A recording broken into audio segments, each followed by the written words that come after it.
అల్ఫయు ఒమేగయు ఆదియు అంతమును అగు మన ప్రభుని యేసుక్రీస్తు వారి పరిశుద్ధ నామానికి మహిమాస్తుతి ఘనత ప్రభావాలు కలుగును కాక. ప్రస్తుతం మన వినబోతున్న వర్తమానమును మన ప్రియ సహోదరుడును దేవుని యొక్క ప్రవక్త అయిన సహోదరు విలియం మ్యారన్ డెహమ్ గారు అమెరికా దేశంలోని ఇండియానా రాష్ట్రములు గల జెఫర్సన్ పట్టణంలో ఉన్న బ్రెన్హామ్ టాబర్నకల్లో 1955వ సంవత్సరము జనవరి మాసము 9వ తేదీ ఆదివారం సాయంకాల వేళలో ప్రసంగించిండిరి. దానిని ఇప్పుడు తెలుగు భాష అనువాదముతో వినబోతున్నాము. వర్తమానం యొక్క పేరు అన్యజనుల కాల నిర్ణయం యొక్క ఆరంభము మరియు అంతము. Beginning and ending of the gentle dispensation. స్నేహితులారా, సాయంకాల వేళ శుభములు మీకు. తిరిగి రాత్రి ఇక్కడ ఉన్నందుకు నేను ఎంతో కృతజ్ఞుడును. కొంచెం సేపటి క్రితమే ఇక్కడ విడిచాను. సుమారు 4 గంటలకు రాగలనుకున్నాను. తర్వాత చాలా మంది స్నేహితుల చుచుడు కొరకే వెళ్ళాము. 7 గంటల 5 నిమిషాలకు తిరిగి వచ్చాము. తిరిగి రావలసి ఉండెను. కాబట్టి ఇంకా పాఠము కొరకై నేను వెతకవలసి ఉంటున్నది. సహోదరు నేవిల్, అయితే అక్కడ ఒక విన్నపము తెలియచేయబడినది. టెన్నెసీ చెటినోగా నుండి ప్రియమైన ఒకరు 3 వారముల క్రితము మొక్కలు చెక్కలైపోయాడు. స్పృహ లేకుండా ఇంకా పడి ఉన్నాడు. సంఘము నుండి ఇక్కడ ప్రార్థన విన్నపము కోరాడు. అవును సహోదరుడా, నీవు తప్పక చేయి. సహోదరు నెవిల్, వచ్చేసాయి. అవునండి, మనము మెల్కిసెదెకుని గురించి మాట్లాడుతున్నాము. ఆయన ఎవరినది? అలాంటిది పఠనము చేయుట కంటే మరొకటి మనకు లేదు. అయితే మరొకసారి వచ్చినప్పుడు అక్కడి నుండి మనం తీసుకుందాం, హెబ్రీ పుస్తకం నుండి. అయితే ఈ రాత్రి దానియేలు పుస్తకం తీసుకుందాము. బైబిల్ ఉన్నటువంటి మీరు దానియేలు 12 త్రిప్పండి. అక్కడి నుండి మనము కొద్దిగా చదవబోతున్నాము. బహుశా దానియేలు పుస్తకం నుండి కొంత దేవుని వాక్యమును మాట్లాడుకుందాము. దానియేలు ఒక ప్రవక్తయుండి యెరూషలేము నుండి బబులోనుకు కొనిపోబడుతున్నప్పుడు రాజైన నెబుకద్నెజరు చేత కొనిపోబడ్డాడు. ఇతడు బబులోనుకు అతను వెళ్ళినప్పుడు అతడు యవ్వనస్తుడు, పురాతనమైన మహా గొప్ప విశ్వాసము కలిగినవాడు. అనేక మంది అక్కడ లేరు. నేను దానియేలును ఇష్టపడుతున్నాను. అతడు బబులోనుకు వెళ్ళినప్పుడు అతని మనస్సులో అతడు ఉద్దేశించుకున్నాడు, రాజభోజనముతో తాను అపవిత్రుడు కాకూడదని. అతడు విశ్వాసగానే ఉండవలనని. నేను దానియేలు యొక్క ప్రాముఖ్యమైన సంగతి ఏదనగా, అన్యజనులకు అతని ప్రవక్త. అన్యుల రాజ్యం యొక్క ఆరంభ అంతములను అంతా దానియేలు చూశాడు. అతడే మొట్టమొదటివాడవుతాడు. అన్యుల ప్రవక్త అని మనం పిలుద్దాము. తనకు తానుగా అతడు అన్యుడు కాదు సుమా. అయితే అతడు అన్యుల నిర్ణయ ఏర్పాటు కాలమును చూశాడు. మొదటి నుండి ముగింపు వరకు చూశాడతడు. బంగారు శిరస్సులో, ఇనుము మట్టిగల పాదములో అంతమును అతడు చూశాడు. అక్కడ ఉండినప్పుడు రాజభోజనం వలన, రాజు కార్యకలాపాల వలన తాను అపవిత్రుడు కాకుండా ఉండవలనని తన హృదయంలో ఉద్దేశించుకున్నాడు. షడ్రక్, మేషక్, అబెద్నెగో అనువారు మరో సహోదరుల వర్గం వారితో అక్కడ ఉన్నారు. వారు ప్రవక్తలు కాదు, అయితే విశ్వాసులు. వీరి హృదయాల్లో కూడా వీరు ఉద్దేశించుకున్నారు. వారు 4 విశ్వాసులు కలిసి కూడినప్పుడు, నేను ఇలా ఊహిస్తున్నాను, తరచుగా వారికి కలిసి ప్రార్థనా కూడికలు ఉండేవి. మనకు వలె మనము కలిసి కూడుకుంటాము. ఎందుకనగా మనకందరికీ అలవాటైన కార్యాలు ఉండును కాబట్టి. ఒక పాత గీతిక ఇలా చెప్పబడుచునుట మీకు తెలుసా?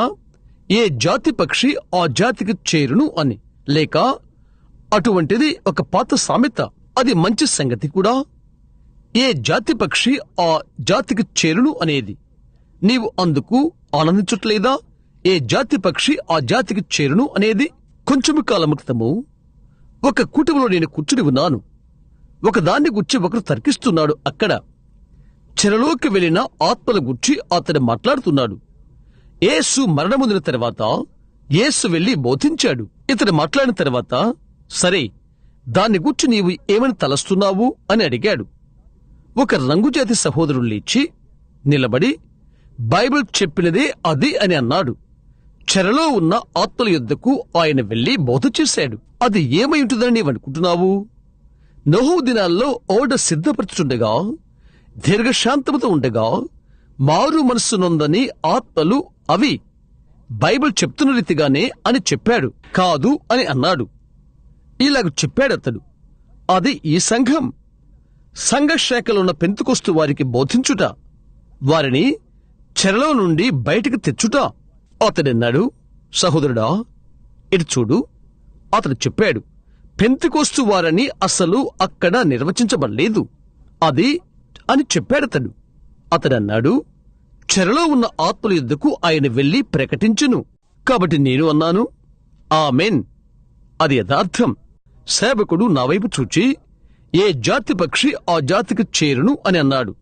నేను చెప్పాను, అవునది నిజం. ప్రశస్త విశ్వాసము కలిగి ఉన్న సహోదరులందరూ లేఖనము చెప్పినదే సత్యమని నమ్ముతారు. దానియేలుకు ఆ ముగ్గురు స్నేహితులు అతనితో కూడా ఉండిరి. ఇది నీకు తెలుసా? అది మంచి విషయం. నీవు ఇంటికి దూరంగా ఉండినప్పుడు, నీతో ఉండు ఒకరిని నీవు కనుగొనినప్పుడు, నీ ప్రక్కనే నిలిచే ఒకరు నిజంగా మంచి స్నేహితుడవుతాడు. ఓ, ఎంతో మంచిది. విదేశాల్లో నీకు ప్రాణమిత్రుడుగా ఉండవలనని నిన్ను ప్రేమించి నీ ప్రక్క నిలబడాలని ఒకరు నీవు కనుగొంటే అదెంతో అమూల్యమైనది. ప్రత్యేకించి పరాయివాడు కాదు. ఈ సహోదరులు వారి పట్టణములో నుండి కొనిపోబడ్డారు. వారి పట్టణము కాల్చివేయబడ్డది. దేవుని పరిశుద్ధమైన పాత్రలు వారు అన్ని బబులోనుకు కొనిపోబడినవి. అవన్నీ నెబుకద్నెజరు రాజు బొక్కసములో ఉంచబడినవి. అక్కడకు అతడే తీసుకుని పోయాడు. అతడు అన్ని జనులలో గొప్పవాడైన రాజు. దేవుడు వారి పట్టణము దహించబట్టకు అంగీకరించినట్లయితే, వారి సంఘము దహించబట్టానికి అంగీకరించితే, ఆ పట్టణానికి కొనిపోటుకు అంగీకరించినట్లయితే, దానికి హేతువేదనగా వారు దేవుని యొద్ద నుండి తొలగిపోయారు. అయితే ఆయన హస్తం అతనిపై పెట్టి, ఇతడు నా దాసుడు అని చెప్పగలిగిన ఒకరు ఆయనకి ఇంకా ఉన్నాడు. ఎక్కడో ఒక చోట దేవునికి ఎల్లప్పుడూ ఒక సాక్షి కలిగి ఉంటాడు. ఒక సాక్షి ఆయనకి లేకుండా ఆయన ఎన్నడూ ఉండలేదు. అది ఏమైనప్పటికీ కొన్నిసార్లు ఒక్కరైనా. అయితే ఆయన తన చేతులు పెట్టి, ఇతడు నా దాసుడు, నేను చెప్పినట్లుగా ఇతడు చేయును అని చెప్పుకోగల ఒకరు ఆయనకి ఎల్లవేళ్ళలో ఒకరుంటారు. మనం అది ఇష్టపడుతున్నాం. తర్వాత గమనిస్తున్నాము, ఈ సహోదరులు అక్కడ ఉన్నప్పుడు వారు పరీక్షించబడ్డారు. ప్రభు అయిన యేసును వారి సొంత రక్షకునిగా ఒక నిజ విశ్వాస నిజంగా అంగీకరించినప్పుడు ఇది ఎంత రమ్యమైన ఉదాహరణ అవుతున్నది. ఆయన ఎల్లప్పుడూ పరీక్షలో పెడతాడు. సాతానుడు ఇంకా పరీక్ష వ్యాపారంలోనే ఉన్నాడు. అది నీకు సహాయం కోసమే వస్తుంది. అది నీ మేలు కొరకే. దేవుని యొద్దకు వచ్చు ప్రతి కుమారుడు తప్పక పరీక్షించబడి, శిక్షించబడి, కొట్టబడతాడు. మరో మాటల్లో కొద్దిగా దెబ్బలు కొట్టబడి సరిచేయబడతాడు. దేవుడు మనకు ఒక శిక్ష ఇచ్చినట్లయితే మనం అది ఓర్చుకోలేము. అలాంటప్పుడు మనము దుర్భిక్షకులమవుతాము. దేవుని బిడ్డలము కాదు. ఒక మనుష్యుడు పరలోక వైపు తన ముఖం పెట్టుకున్న ఒక మనుష్యుడు భూమి మీద అతనికి ఏమి జరిగినప్పటికీ అతడు ఇంకా పరలోకం వైపే తన ముఖం పెట్టుకుంటాడు. అతని స్నేహితులు అతని మరణవచ్చు, అతని కుటుంబం అతని మరణవచ్చు, అతని సంఘ కాపరి అతని మరిచిపోవచ్చు. అయితే అతన్ని మరవని ఒకరు అక్కడే ఉన్నాడు. అది దేవుడు. నీ మనస్సు సరిచేసుకున్నప్పుడు అది నేను ఇష్టపడతాను. దానియేలు వెనకాలనున్న వంతెనలన్నీ కాల్చివేయబడతాయి. వెనకాల ఉన్న వంతెనలన్నీ కాల్చివేయబడినవి. ఇక ఎన్నడూ వెనుకకు వెలుటకు ప్రయత్నాలు లేవిక. అతడు తన వెనుకనున్న జాడలను అతడు గమనించట్లేదు. అతడు ఎదురు చూస్తున్నాడు. గతించిన విషయాలన్నీ మరిచిపోయి అతడు ఉన్నత పిలుపు యొక్క గురి యొద్దకు నెట్టుకొని వెళుచున్నాడు. అదే మనము చేయవలసి ఉంటున్నది. అదే సంఘము చేయవలసి ఉంటున్నది. తరువాత నేను గమనిస్తూ ఉన్నప్పుడు సాతానుడు అతన్ని పరీక్షించుటకు దేవుడు దానికి అనుమతిచ్చాడు. అగ్ని ద్వారా వారు పరీక్షించారు. ఇంకా సింహపు బోను వలన కూడా ప్రతి విషయంలో దేవుడు వారిని విజయశీలుడుగా బయటకు తీసుకుని వచ్చాడు. నీతిమంతులకు కలుగు ఆపదల రేఖములు. అయితే దేవుడు వాటి అన్నిట్లో నుండి వారిని విడిపించును. అదెంతటి ఆశ్చర్యకరము! దానినెంతగా మనం శ్లాఘించవలెను. శ్రమలు, హింసలు, పరీక్షలు అన్నీ కూడా మేలు కొరికే జరుగును. కొంచెం సేపైన తర్వాత దేవుడు తన విశ్వాసాన్ని నీలో పెట్టుటకు ఆయన చూస్తాడు. అటు తర్వాత నీ కొరకు ఆయన ఘనమైన కార్యాలను చేస్తాడు. అటు తర్వాత దానియేలు దేవుడి చేతిలో ఒక సాధనముగా అవుటను మనం చూడగలుగుతాం. అతను తన స్వంత జనులకు దూరమై కూడా, తన స్వంత పట్టణానికి, స్వంత సంఘానికి దూరముగా ఉండి కూడా పరాయి దేశంలో దేవుడు అతన్ని వాడుకున్నాడు. నీవు ఎక్కడో దూరముగా ఉండినప్పటికీ కూడా నీవు ప్రేమించు వారందరికీ నీవు దూరంగా ఉండవచ్చును. నీ సంఘమునకు నీవు దూరంగా ఉండగలవు. అయితే ఇంకా నీవు దేవుడి చేతిలో సాధనముగా ఉండగలుగుతావు. దేవుడు నిన్ను సాక్షిగా వాడుకునగలడు. లేదా దేని కొరకైనా ఆయన కోరినట్లుగా నిన్ను వాడుకునగలడు. మనోహరమైన సాక్ష్యములు బైబిల్ సంపూర్తిగా అలాంటి వాటిలో ఎంతో నిండి ఉన్నది. నీవెక్కడ త్రిప్పినప్పటికీ వాక్యము చదవటానికి ఇష్టపడవా? ఓ, నేను చదువుతాను. కొన్నిసార్లు నేను ఏడుస్తాను. ఇక్కడే కొన్ని రోజుల క్రితము గదిలో నేను చదువుకుంటున్నాను. నేనెక్కడ క్రింద కూర్చొని చిన్నపిల్లవానిగా ఏడ్చాను. నేను పైకి లేచి నా కుర్చీ చుట్టూరా తిరిగి నా కుర్చీ మీద నా చేయి పెట్టాను. తిరిగి క్రింద బైబిల్ని చూశాను. నేను అలా తిరిగిపోయాను. మరలా కుర్చీ చుట్టూ తిరిగాను. మరలా దానివైపు నేనే చూశాను. నేను తలంచాను, ఓ దేవా, అందులో నిత్యజీవమున్నది. దాన్ని నమ్మి దానిని విశ్వాసము చూపతి స్త్రీ పురుషుడికి నిత్యజీవమున్నది. నిత్యజీవము ఆయన చెప్పినాడు, లేఖనములు పరిశోధించుడి, అందులో నిత్యజీవమున్నదని మీరు తలచుచున్నారు. నన్ను గూర్చి అవి సాక్ష్యమిచ్చుచున్నవి. లేఖనాలు పరిశోధించుడి. దేవుని వాక్యము మన పాదములకు దీపము, మనల్ని నడిపించున్నది. మన మార్గమును వెంబడించు వెలుగై అది మనలను విజయము నుండి విజయమునకు నడిపించును. నీకు విజయము కలగక ముందు ఒక యుద్ధము ఉండవలసి ఉన్నది. యుద్ధాలే లేనట్లయితే విజయాలే లేవు. కాబట్టి యుద్ధాల కొరకై, శ్రమల కొరకై మనము కృతజ్ఞమై ఉండవలసి ఉన్నది. విజయాలు పొందుకునే తరుణాలు చేకూర్చున్నది దేవుడే. హో, కొద్దిగా అది నిన్ను పులకితునిగా చేయట్లేదా? చూశారా, యుద్ధం వచ్చును. నిన్ను గూర్చి ఒకటి చెడ్డగా చెప్తారు. వ్యాధి నీకొస్తున్నది. ఆ స్వల్ప ఇబ్బందులు దేవుడు నీకు దయచేయును కాక, తద్వారా ఆయన నిన్ను స్వస్థపరిచి ఆయన కరుణను నీకు చూయించుట కొరకు, తద్వారా నీవు ఆయన చూచెదవు కాక, ఆయన నిన్ను ప్రేమిస్తున్నాడు. కాబట్టి పరిశుద్ధ ప్రదేశముకు యెరూషలేములో అక్కడ పురాతన గొర్రెల కాపరి కథ చెప్పబడి ఉన్నది. ఒక గొర్రెల కాపరి గొర్రెను ఎత్తుకుంటున్నాడు. అతడు అడిగాడు, ఎందుకొరకు దాన్ని ఎత్తుకున్నావు అని అడిగాడు. దానికి కాలు విరిగినది అని చెప్పాడు. అది ఎలాగ జరిగినది? శిఖరం నుండి పడినదా అని అడిగాడు. లేదు, నేను దాని కాలు విరగ్గొట్టాను అని చెప్పాడు. అతడు అడిగాడు, ఎందుకు? నీవు క్రూరుడైన గొర్రెల కాపరివా? ఆ గొర్రె కాలు విరగ్గొట్టుటకు? లేదు, నేను దాన్ని ప్రేమిస్తున్నాను. ఇంకా అతడు చెప్పాడు, అది దారి తప్పిపోతున్నది. అలాగూ నేను మనస్కరించట్లేదు. అందుకని నేనే దాని కాలు విరగ్గొట్టాను. తద్వారా నేను ప్రత్యేక శ్రద్ధ తీసుకుంటానికి. అప్పుడది నన్ను ప్రేమిస్తుంది, నన్ను వెంబడిస్తుంది. కొన్నిసార్లు మనము కృంగిపోవుటకు లేక ఇబ్బందులు పాలవుటకు దేవుడు అనుమతిస్తాడు.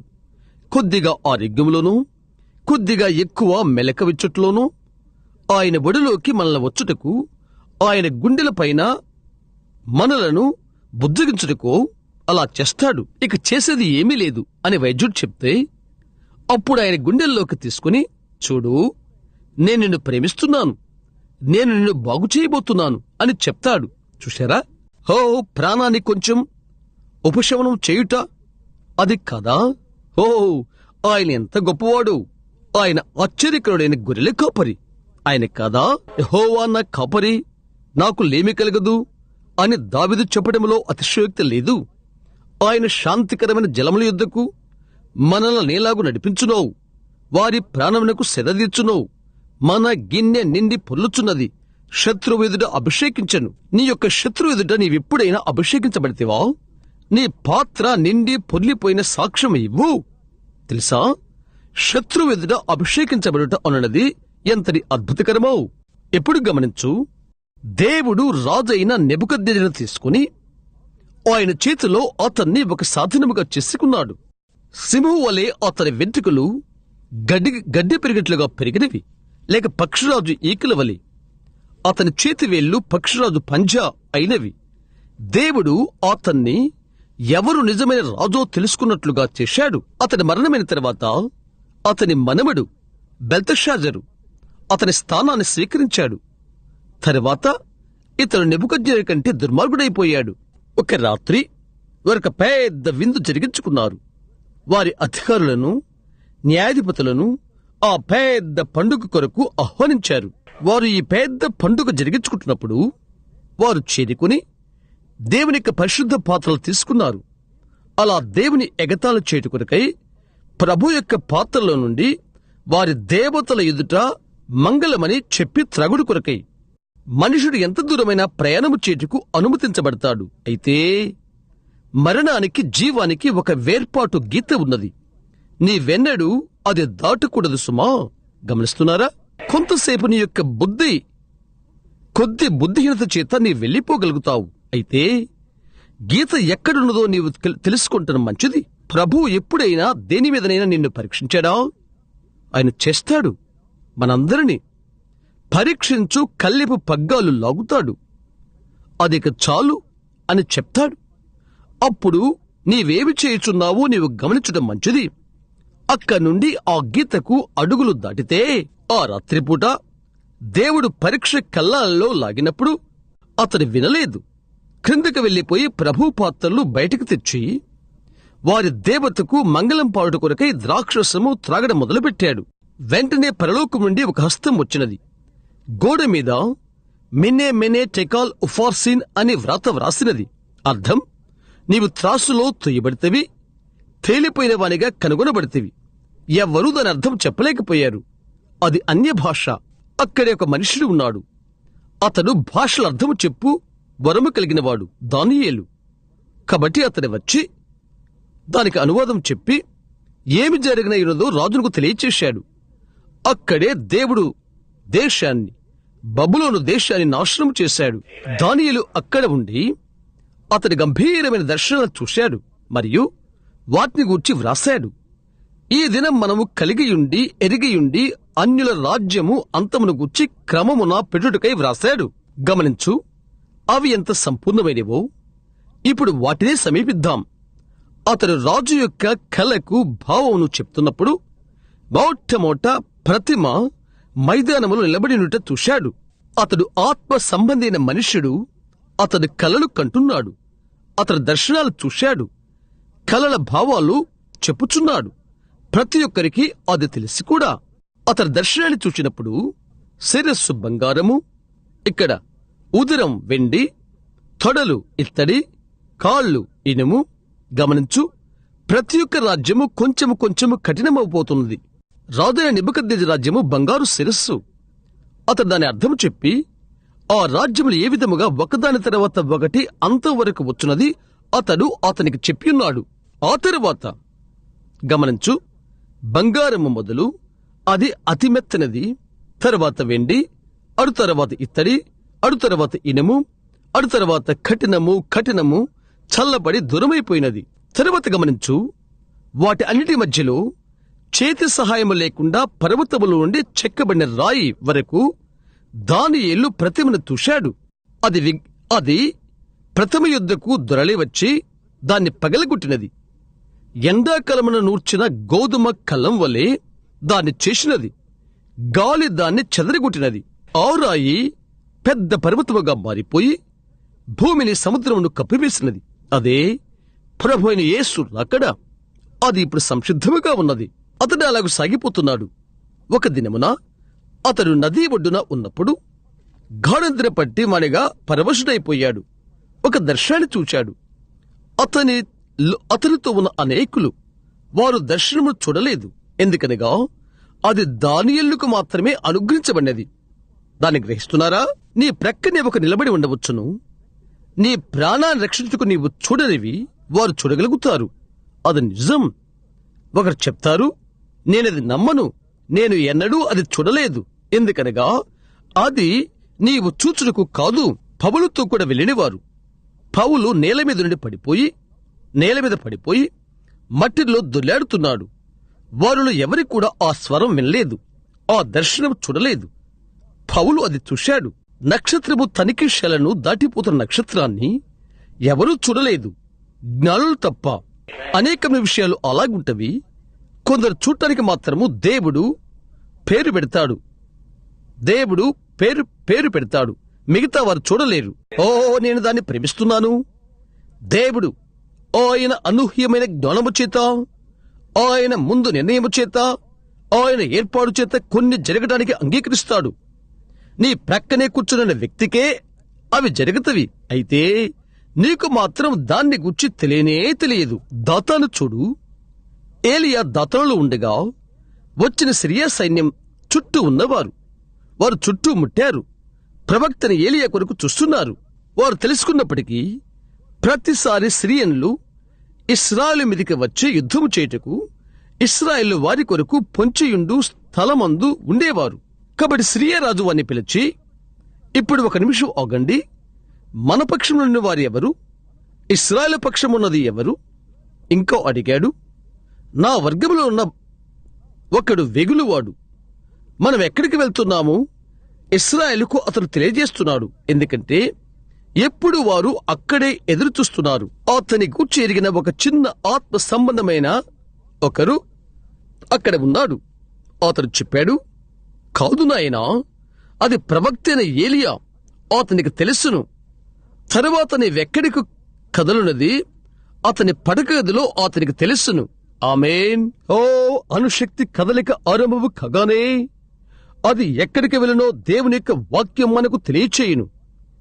అందుకు నేనెంతగానో ఆనందిస్తున్నాను. క్రీస్తు యేసును బండ యుద్ధకు పరిగెత్తండి. అందులో ఉన్న ప్రతి ఒక్కరూ క్షేమంగా భద్రంగా ఉంటారు. ఏది నిన్ను హాని చేయదు. ఏ ఆటం బాంబులైనా, ఏ కొబాల్టులైనా, ఏదైనా దేవుని భద్రతలున్న వారిని ముట్టలేదు. భద్రంగా క్షేమంగా లంగరు వేయబడి ఉండెదరు. క్రీస్తు యేసులో మనకున్న నిరీక్షణ ఎంతటి అద్భుతకరమైనది. గమనించు, అక్కడ అతనితో ఒక మనుషుడు ఉన్నాడు. అతని సేవకుడు, ఆత్మ సంబంధమైన అబ్బాయి, ప్రవక్త చేతుల మీద నీళ్లు పోయేవాడు. గొప్ప స్థానాన్ని అతని కలిగి ఉన్నాడు.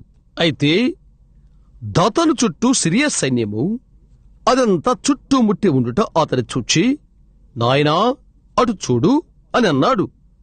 ఇంత పెద్ద సంఖ్య! మనము ముట్టడి వేయబడి ఉన్నాము. అది ప్రకృతి సంబంధమైనది. ప్రతిదీ కూడా చెడిపోయినట్లుగా అగుపించినప్పుడు వారు వ్రేలు నీవైపు చూయిస్తూ ఇది అది చెప్తారు. వైద్యుడు చెప్తాడు, నీకు బాగు కాదు అని అంటాడు. అది ప్రకృతి సంబంధమైనది. నీవు తలంచడానికి ఇది అంతమే అని నీవు తలంచడానికి. అయితే ఇలా చెప్పి ఉన్నాడు, వారితో ఉన్నవారందరికంటే మనతో ఉన్నవారు ఎక్కువ మంది. ఇప్పుడు నీవు ఊహించు, ఏ విధముగా ఆ ప్రవక్త లేదు సేవకుడైన గేహజీ భావించేది. అతని వైపు అతని చూశాడు. అతడన్నాడు, ఎందుకని? నేనెవరిని చూచుట్లేదు. అతడన్నాడు, దేవా, ఈ అబ్బాయి నేత్రాలు తెరువు. దేవుడు ఒకటి చేసిన వెంటనే అది ఇక్కడే ఉన్నది, దాన్ని పొందుకో. దేవుడు అతని ఆత్మ నేత్రములు తెరిచిన వెంటనే ప్రవక్త చుట్టూ అగ్ని రథములు, అగ్ని దూతలు నిలబడి ఉన్నారు. ఎందుకని? అగ్ని రథములు వేల కొలదిగా సిరియా సైన్యమును మించి అక్కడ ఉన్నవి. పర్వతము అగ్నితోనూ, అగ్ని దూతలతోనూ, అగ్ని రథములతోనూ, అగ్ని గుర్రాలతోనూ నిండిపోయినది. బైబిల్ తెలుపుతున్నది, ఆయనందు భయభక్తులు గల వారి చుట్టూ దేవుని దూతలు చుట్టూ ముట్టియుందరు. అలాగే ఈ రాత్రి ఇక్కడ ఉన్న ఒక మనిషికి ఒకటి జరిగితే ఎంత ఆశ్చర్యము! నీ కన్నులు శక్తి చేత తాకబడితే, చూడు, ఈ రాత్రి ఈ మందిరము చుట్టూ నిలబడి ఉన్నారు అని చెప్తే, నీ జీవితకాలమంతా ఇక్కడ నీవు సభ్యుడివై ఉంటావు. నిజం, అవునండి. కొన్నిసార్లు నీవు నీ ప్రకృతి సంబంధమైన నేత్రాలతో నీవు చూడలేవు. అయితే దాని యొక్క నాడిని, నీకు సమీపంగా ఉండు ఒక దానిని నీవు భావిస్తావు.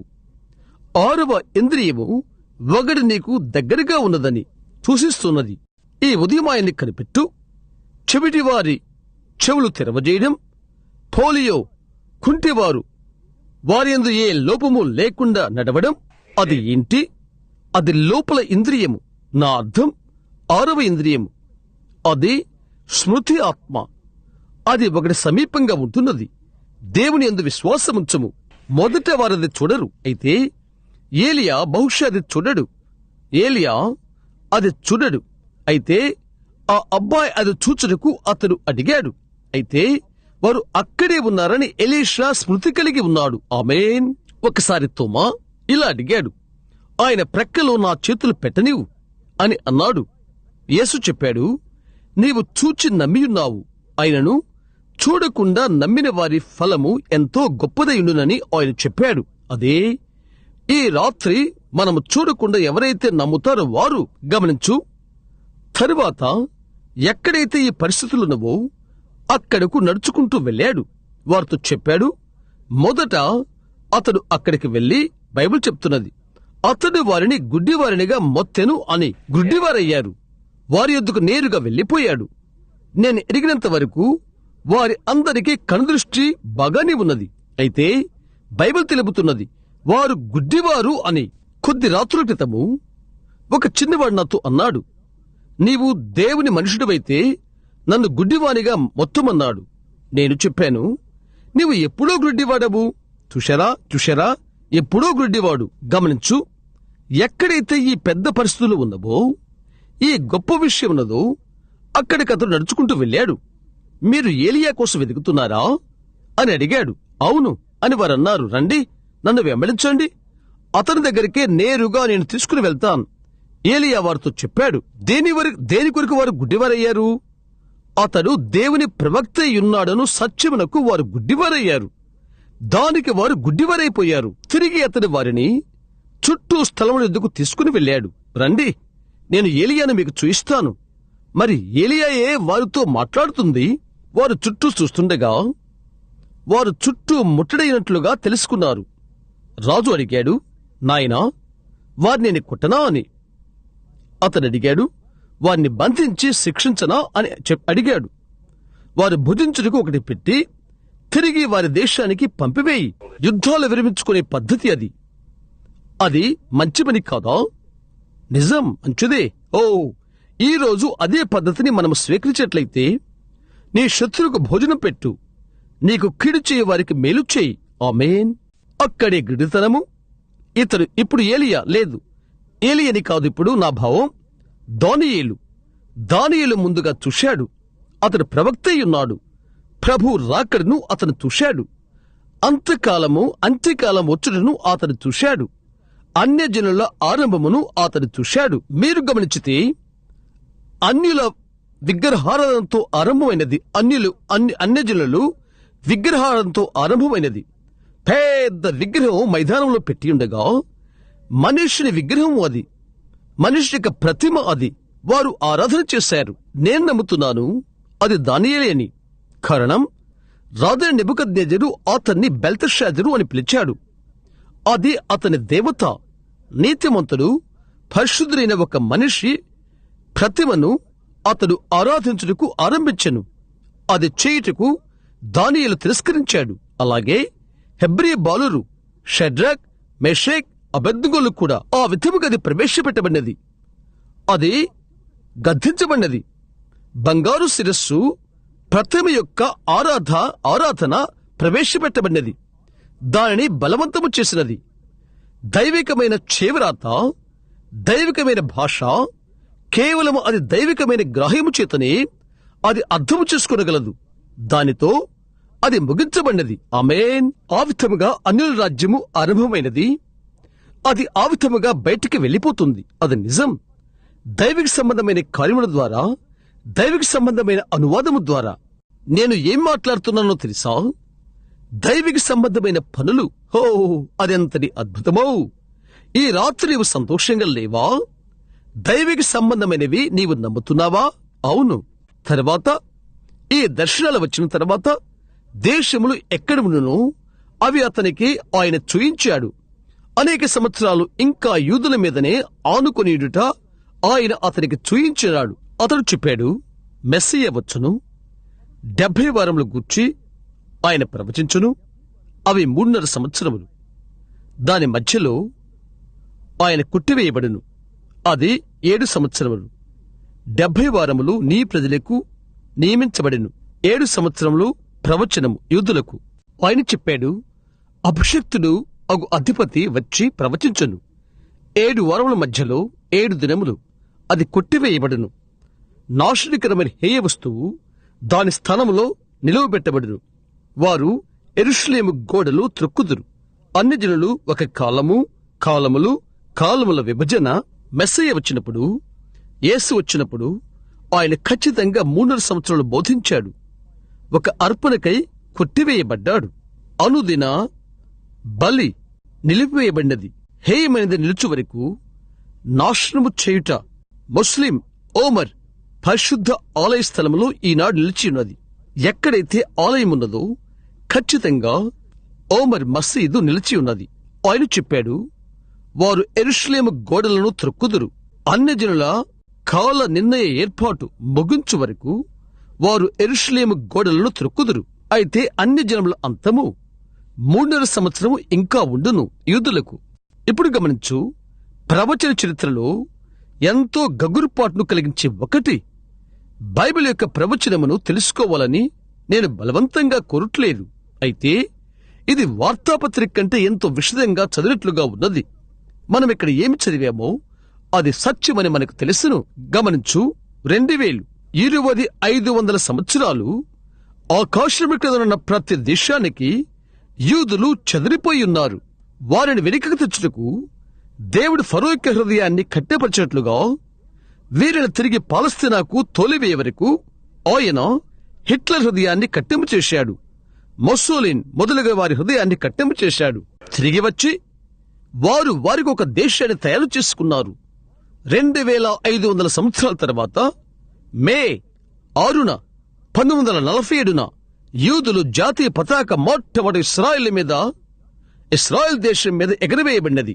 ప్రపంచంలో అతి పురాతనమైన పతాకము 2500 సంవత్సరాల వరకు మొట్టమొదట ఎగరవేయబడినది.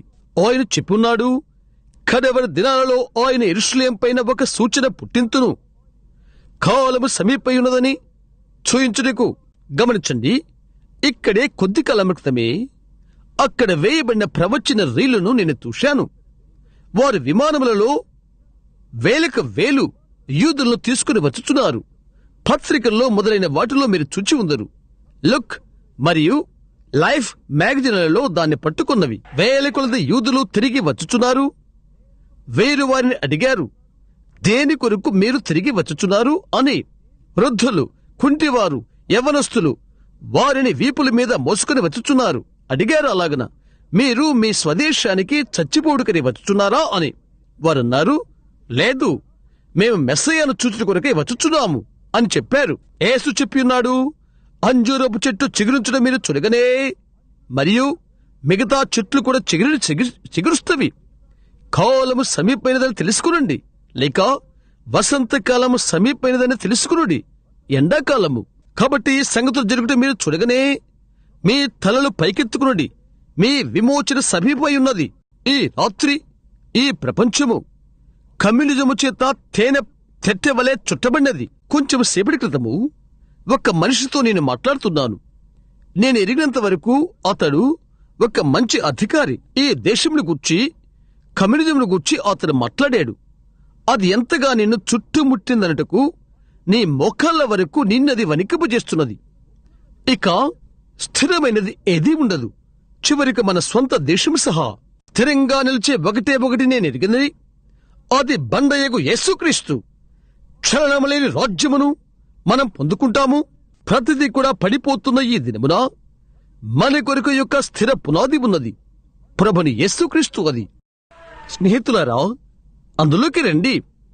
అది తుఫాను కాలంలో ఆదరణ నివాసము. ఎంతటి అద్భుతకరమైన సంగతి అది. ఇదంతా జరుగుతున్నట్టు అతను చూశాడు. ఇప్పుడు మనం యూదులను చూద్దాం. బైబిల్ చెప్తున్నది, బైబిల్ తెలియజేస్తున్నది, అది రోజా పువ్వు వలె వికసించును. వారు ఏ విధముగా భూమిని సాగు చేసినది. ప్రవక్త ఇలా పలికాడు, ఆ దినమున నీళ్లు దక్షిణ ప్రాంతం నుండి వచ్చును అని. అప్పుడక్కడ నీరు లేదు, అప్పుడు అక్కడ ఊటలు లేవు. అయితే గత కొద్ది సంవత్సరాలలో పెద్ద ఊటలో ఒకటి పుట్టుకొనిచ్చినవి, లోయలను నీటిమయముగా చేసినవి. ప్రపంచములో దాని కొల పరిమాణం బట్టి వారి నీటిపారుదల ఒక పెద్ద వ్యవసాయ ఉనికి ఉన్నది. ఈ గొప్ప రసాయనాలన్నీ మృత సముద్రంలో ఉండినవి. దాని అడుగున విస్తారమైన రసాయనాలు కనుగొన్నారు. ప్రపంచ ధనమంతా దానిని కొనలేదు. రసాయనాలు, యురేనియం ప్రతిదీ మృత సముద్ర అడుగు భాగాన ఉన్నవి. అవి ఇప్పుడు ఇశ్రాయేలుకు సంబంధించినది. అంజూరపు చెట్టు చిగురించుట, అది మాత్రమే కాదు, మిగతా చెట్లు కూడా అవే చిగురిస్తున్నవి.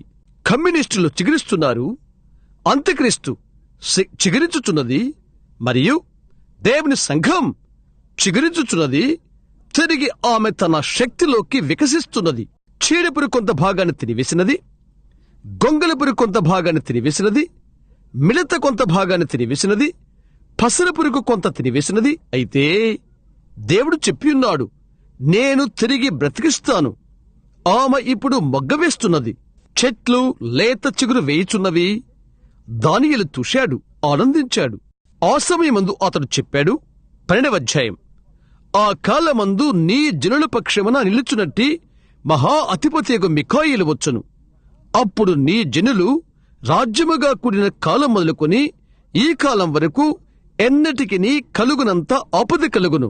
అయితే ఆ కాలమందు నీ జనులలో గ్రంథమందు దాఖలైన వారెవరో వారు తప్పించుకొందురు. ఓ ఓ ఓ ఆయన గ్రంథమందు నీ పేరు ఉన్నందుకు నీకు ఆనందంగా లేదా? దానియేలు ఆయన చూశాడు. మహావృద్ధుడుగువాడు ఒకరు వచ్చాడు. ఆయన తల వెంట్రుకలు శుద్ధమైన గొర్రెబొచ్చు వలె తెల్లగాను ఉండెను. ఆయన గ్రంథములు తెరచెను. గ్రంథములో ఉన్నట్టుగా ప్రతి ఒక్కరూ తీర్పు తీర్చబడిరి. మహా గొప్ప ధవల సింహాసనము తీర్పు. దానియేలుకు ఈ నిశ్చిత ఇవ్వబడినది. అన్యజనుల కాల ఏర్పాటు ముగింపులో నీవింటికి వెళ్లి రేపు 11వ అధ్యాయం చదువు. దక్షిణ దేశపు రాజు ఏ విధముగా వచ్చున్నది నీవు చూడగలవు. అది రష్యా తప్ప మరొకటి కాదు. సుడిగాలి వలె దానికి వ్యతిరేకముగా ఒత్తుడుకు వచ్చుచున్నాడు. మహా గొప్ప ఆర్మగెద్దను దానికి మహా గొప్ప ఆర్మగెద్దను యుద్ధము యెరూషలేము గముల యుద్ధనే పోరాటము జరుగును. గమనించు, నేను దీన్ని ప్రేమిస్తున్నాను. ఆ కాలమందు నీ జిల్లాలో గ్రంథమందు దాఖలైన వారు గొర్రెపిల్ల జీవగ్రంథమందు వారు తప్పించుకొందరు. మహా అధిపతికు మిఖాయేలు దేనికే నిలబడును. నీ ప్రజల పక్షమున మంచిది. మరియు సమాధుల్లో నిద్రించు అనేకులు మేలుకొనెదరు. ఎప్పుడు ఈ సమయములు వచ్చినప్పుడు కొందరు నిత్యజీవం అనుభవించుటకును, కొందరు నింద పాలగుటకును, నిత్యముగా హేయులగుటకును మేలుకొందరు. ఎంత నిత్యముగా నిత్యజీవమున్నదో అంత నిశ్చయంగా నిత్య ఎడబాటు ఉన్నది. నీ జీవితములో యేసుక్రీస్తును నీవు ఏ విధముగా చూచెదవో దానిపై అది ఆధారపడుతున్నది. నీవు ఆయన్ని ప్రేమిస్తే, తిరిగి జన్మించితే, ఆయన ఆత్మను పొందితే నీవు నిత్య జీవమును పొందుకుంటావు. నీవది చేయకపోతే నీకు నిత్య జీవము లేదు. గొర్రెపిల్ల జీవగంధమందు నీ పేరు వ్రాయబడినట్లయితే నీవు అమర్త్యమైన జీవమును కలిగి ఉంటావు. అక్కడ వ్రాయబడకపోతే నీవు గుర్తించబడవు. ఏంటది? ఆ ప్రవచనాలన్నీ నెరవేరినవి. ఈ సమయమునకు సంబంధించినవి ప్రతిదీ నెరవేరినది. బంగారు శిరస్సు గతించిపోయినది, అది బబులోను రాజ్యము. అది అలాగునని దానియేలు చెప్పిన రీతిగా దాని స్థానాన్ని స్వీకరించినది. అది మాదీయులు, పరసీకులు వారు పడిపోయారు. ఎవరికి? గ్రీకులకు. మహా గొప్పవాడైన అలెగ్జాండరు వారు పడిపోయారు. ఎవరికి? రోము వారికి. రోములు ప్రపంచమంతా విరిగిపోయారు. తూర్పు పశ్చిమ రోముగా ప్రపంచమంతటా 2 కాళ్ళు. మరియు ఆయన చెప్పాడు, పాదముల వ్రేళ్లు ఇనుము బురదగా ఉన్నవి. 10 కాలివేళ్లు, 10 రాజ్యములు. అతడు చెప్పాడు, అవి కలవవు. వారు నొకరినొకరు ఇచ్చిపుచ్చుకుని వివాహము చేసుకున్నారు. రోమనిజం, ప్రొటెస్టెంటిజం. ఆ దినమున ఇది ఉండినప్పుడు చేతి సహాయం లేకుండా పర్వతములో నుండి చెక్కబడిన రాయి ధరలి వచ్చి దాన్ని ముక్కలు చేసినది. ఆ ప్రతిమ యొక్క స్థానమును అది తీసుకున్నది. కాబట్టి నా ప్రియులారా, ఈ రాత్రి మనకు ఇబ్బందులున్నవి.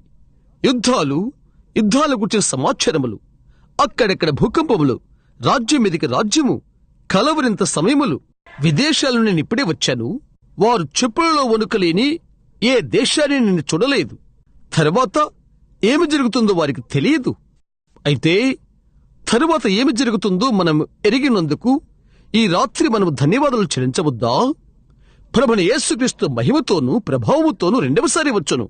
ఎవరి పేరైతే గొర్రెపిల్ల జీవగ్రంథమందు వ్రాయబడినట్టు కనబడునో ఆ యొక్క ప్రతి స్త్రీ పురుషుడు ఆకాశమండలమందు ప్రభువును కలుసుకుంటానికి తమ ప్రియులతో లేచెదరు. ఓ, ఎంతటి ఆశ్చర్యకరమైన విషయం!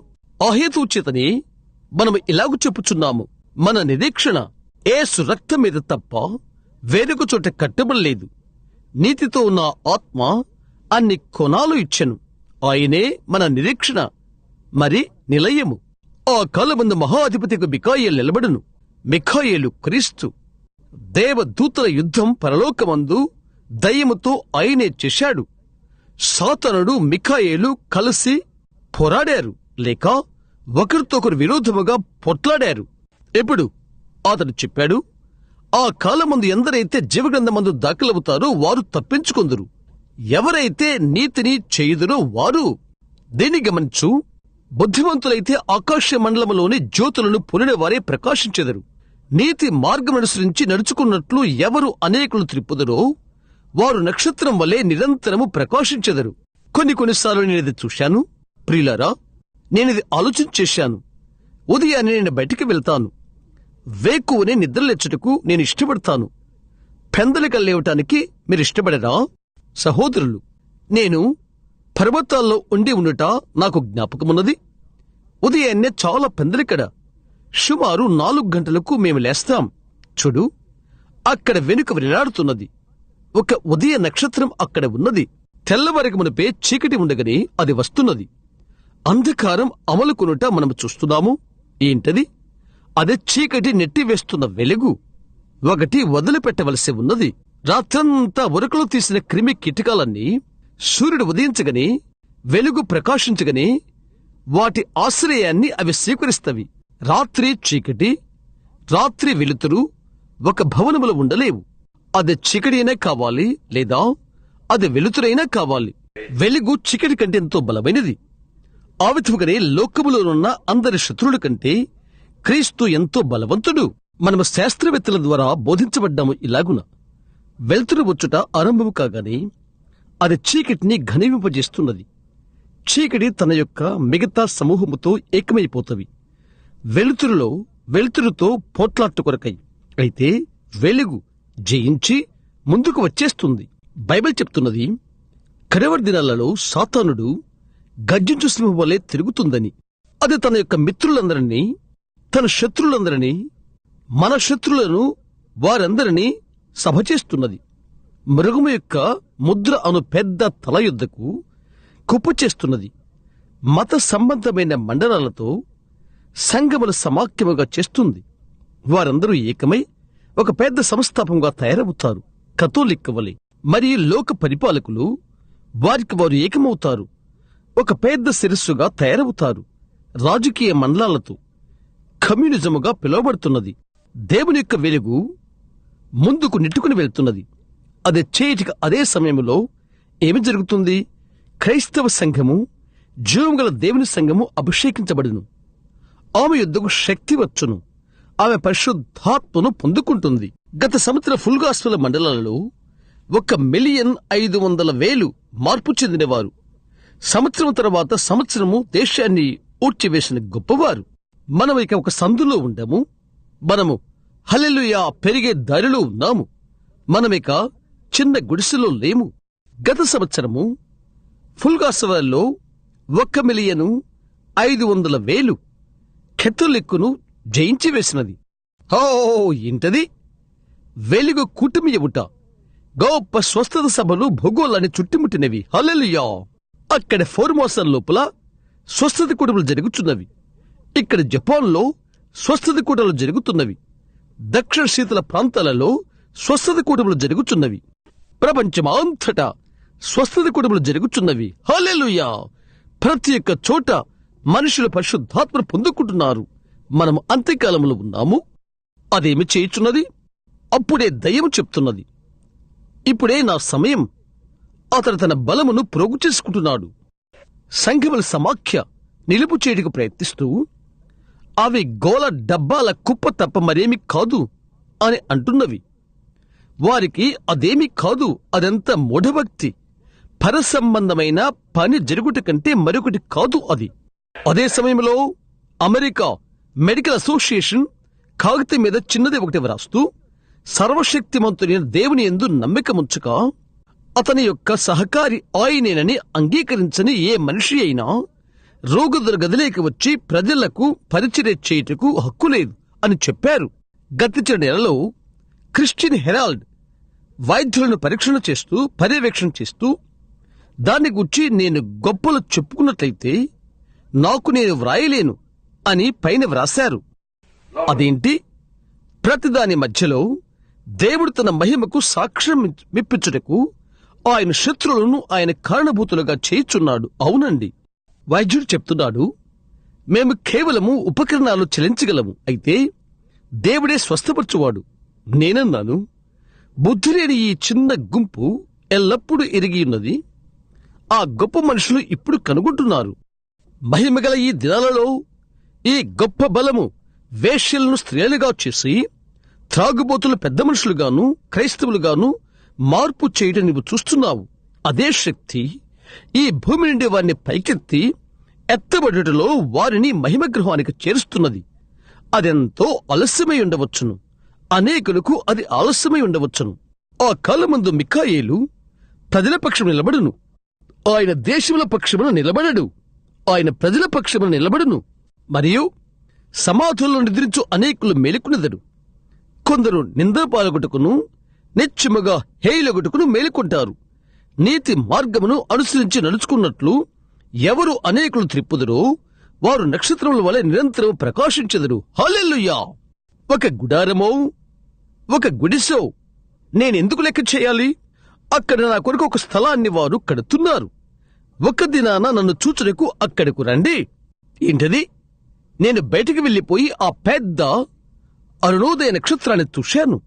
అక్కడ దూరాన అది కదులుతున్నది. ఉదయ నక్షత్రం ఏమి చెప్పినది? రాబోతున్న సూర్యుని మహోన్నత వెలుగును మాత్రమే ఉదయ నక్షత్రం పరావర్తనము చేస్తున్నది. అవునది నిజమా? ఉదయ నక్షత్రం అదెందుకు అంత కాంతివంతంగా ఉండునో నీకు తెలుసా? సూర్యుడు దానికి ఎంతో దగ్గరగా ఉంటాడు. అది ఒత్తిడి రాబోతున్న సూర్యుని ఉదయ నక్షత్రము కొనియాడుతుంది. మంచిది, ఉదయ నక్షత్రాలైన మీరు ఆయన రాకడను కొనియాడు చెప్పే సమయం ఇదే. ఉదయ నక్షత్రాలారా ప్రకాశించుడి, వేకునే మేల్కొనుడి, కుమారుడు త్వరలో ఇక్కడే ఉండును అని చెప్పబడుతున్నది. మనము ఆ ఉదయ నక్షత్రాన్ని పరిశీలనగా చూచితే ఆకాశములో అది మెణిక్కుమంటుండగా దానికి అర్థం సూర్యుడు చాలా త్వరగా ప్రకాశించునే అర్థం. దేవుని యొక్క ఉదయ నక్షత్రాలు ఉదయించి యేసుక్రీస్తు యొక్క పునరుద్ధాన మహిమతో ప్రకాశించుడు చూడగా మహోన్నతులకు ఒకరు త్రోసుకుంటూ వచ్చుచున్నాడు అని చూపుతున్నది. అది కాంతులు ఏకమవుతున్నవి. అయితే ఉదయ నక్షత్రం ఆగు అంటున్నది. అది తెల్లవరలేదు. ఆగు, అది తెల్లవరలేదు, అలాగే ఉండు. సహోదరి మర్ఫీ ఇంకా తదితరులు పాడుతున్నట్లుగా అలాగే పట్టుకో, త్వరగా తెల్లవారబోతున్నది. ఆగు, ఉదయ నక్షత్రాల లోకములో ప్రకాశించుచున్నవి. ఇప్పుడు లోకమును వెలిగించుచున్నవి. గొప్ప చీకటి రాకమునపు, గొప్ప పిడుగు పరలోకముని రాకమునపు, ప్రభు రాకడకు మునుపు ఉదయ నక్షత్రాలు లోకములో ప్రకాశిస్తున్నవి. ఇప్పుడు జాగ్రత్తగా వినండి. నేను ఉదయ నక్షత్రాన్ని చూచి, హో ఉదయ నక్షత్రమా, ఆహా అని నేను తలంచాను.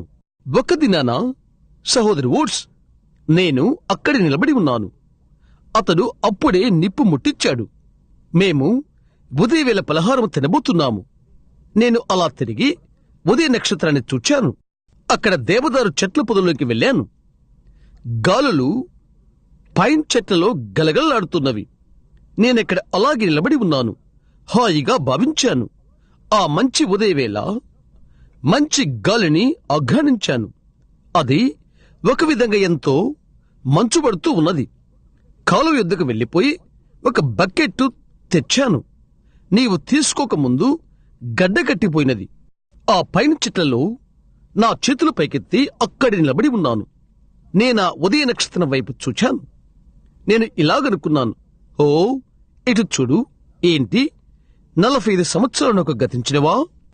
నేననుకున్నాను, ఓ ఇటు చూడు, నేను ముడతలు పడిపోతున్నాను.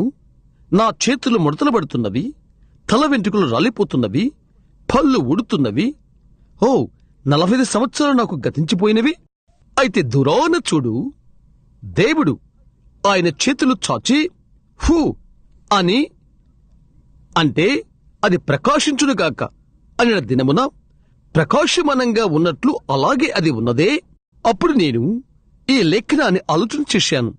అయితే దేవుడు వాగ్దానం చేశాడు, మనం బుద్ధిమంతులమై నీతి మార్గమును అనుసరించినట్లు అనేకులను త్రిప్పితే మనము నిరంతరము నక్షత్రముల కంటే ఎక్కువగా ప్రకాశిస్తాము. నేను తలంచాను, వెక్కువ చుక్క, నీవుడు ప్రకాశిస్తున్నావు. అయితే మేమక్కడికి వచ్చే వరకు ఆగు. హల్లెలూయా! నక్షత్రముల కంటే నిరంతరము ప్రకాశించుట. అప్పుడే తెల్లవారుతున్న ఆ సమయాన కొండ మీద నుండి దిగువచుచున్న ఆ గాలి ఆ పైన్ చెట్లలో గుండా ఈ విధముగా గుసగుసలాడుట నేను వినగలిగితిని. అదిగో, నది ఆవల ఒక దేశము, నిరంతరము అది మనకు ప్రియమైనది. ఆ తీరానికి మేము విశ్వాస కొన ద్వారా, విశ్వాస డిగ్రీ ద్వారా చేరుతాము.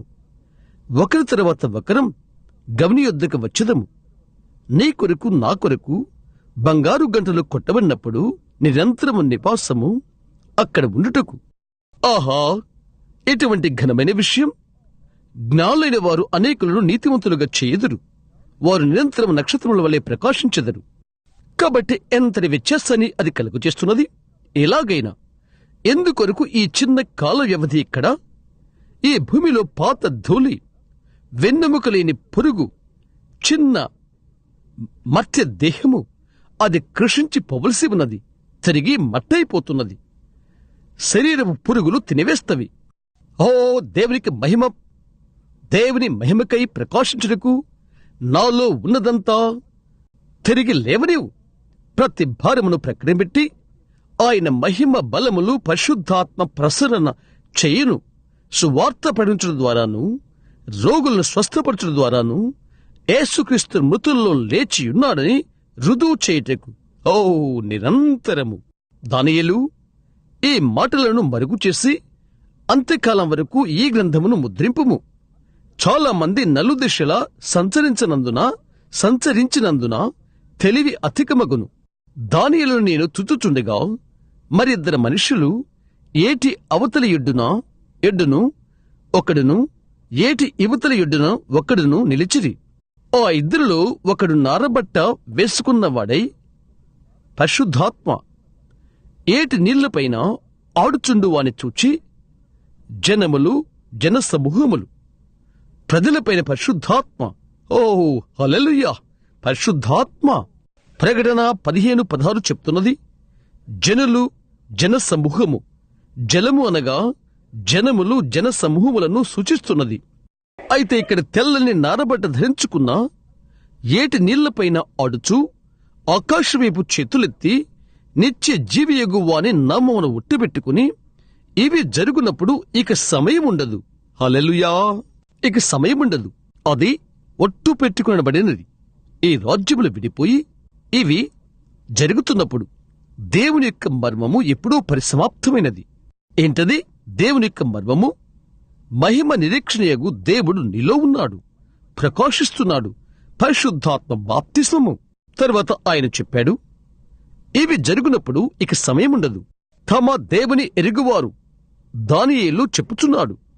అంత్యదినాలలో చాలా మంది నలుదిశలు సంచరించినందున తెలివి అధికమగును. అయితే తమ దేవుని ఎరిగిన వారు బలము కలిగి గొప్ప కార్యములు చేతురు. అంత్యదినములలో వారు గొప్ప కార్యములు చేతురు. విశ్వాస సంబంధమైన గొప్ప కార్యములు ఈ రాత్రి వేళ మరలా మరలా చెల్లించుకొనుచున్నవి. అన్ని దేశాల్లో గొప్ప కూటములు జరుగుచున్నవి. గుడ్డివారు చూచుచున్నారు, చెవిటివారు వినుచున్నారు, కుంటివారు నచ్చుచున్నారు. అన్ని రకములైన జీవితాలు జీవించువారు వతుచున్నారు.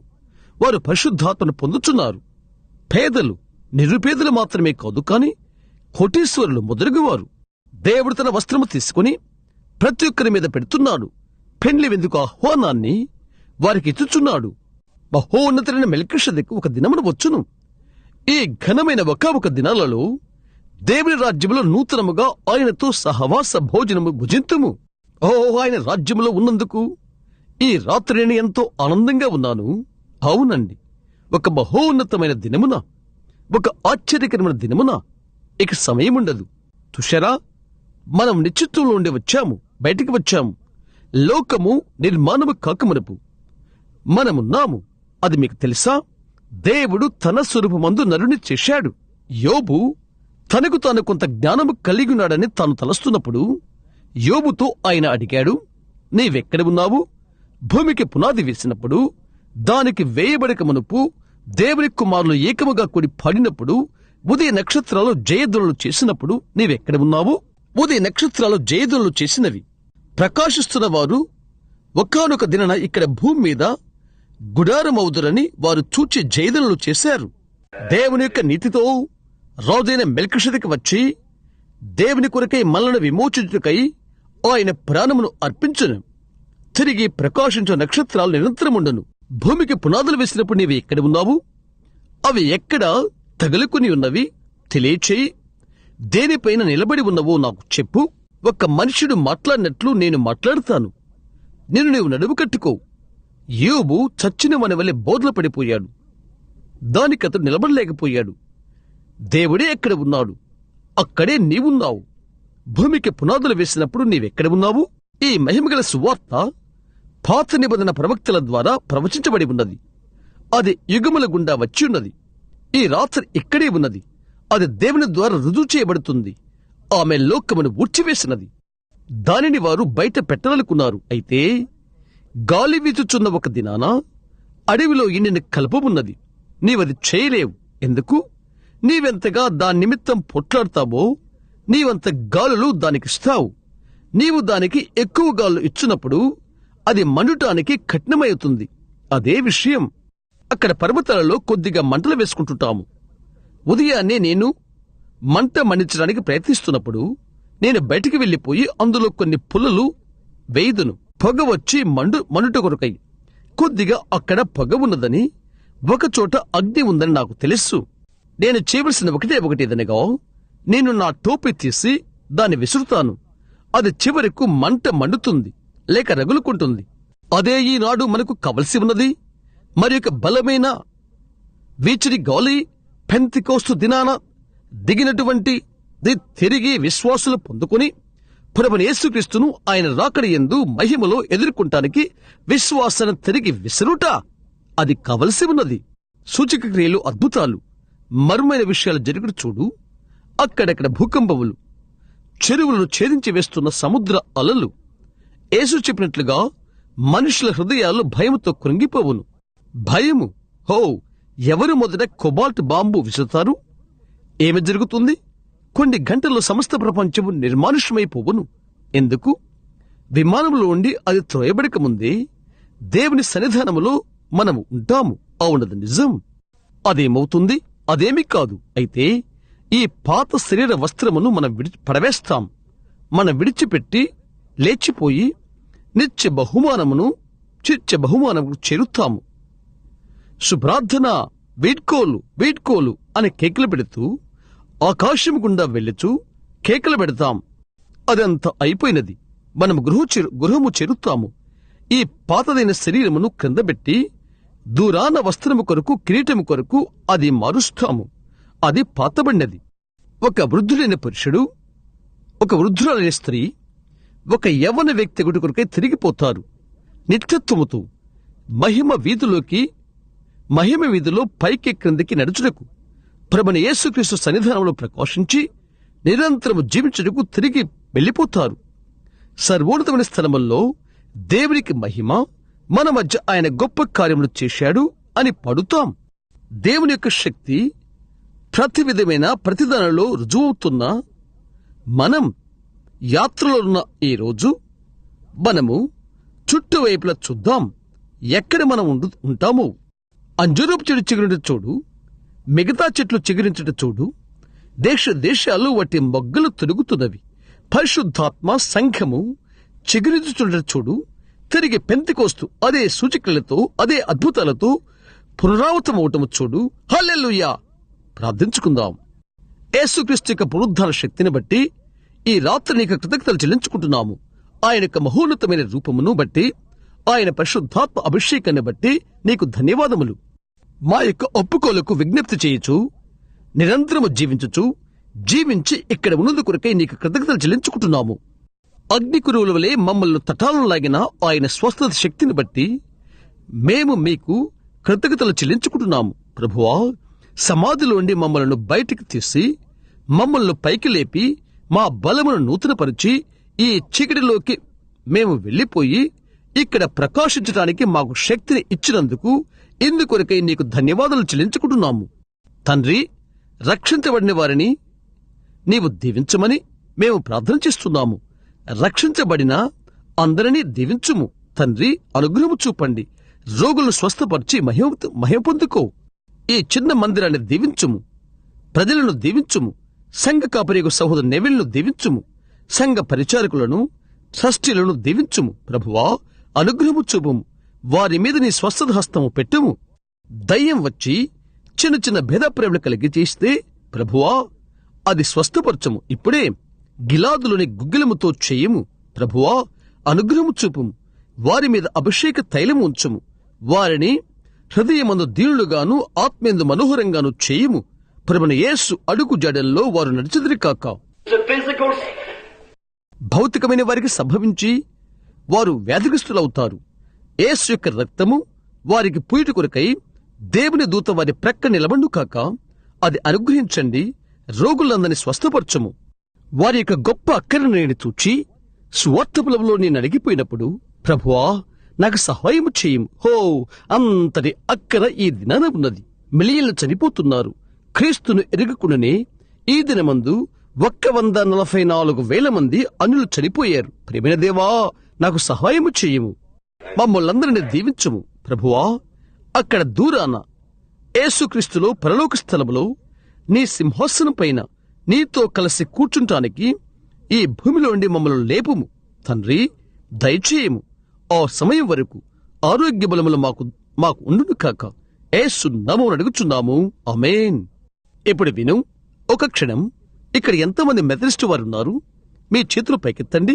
మెథడిస్టు వారు. ఎంతమంది బాప్టిస్టులు ఇక్కడ ఉన్నారు? మీ చేతులు పైకెత్తండి. ఇక్కడ ఎంతమంది ప్రెస్బిటేరియన్లు ఉన్నారు? మీ చేతులు పైకెత్తండి.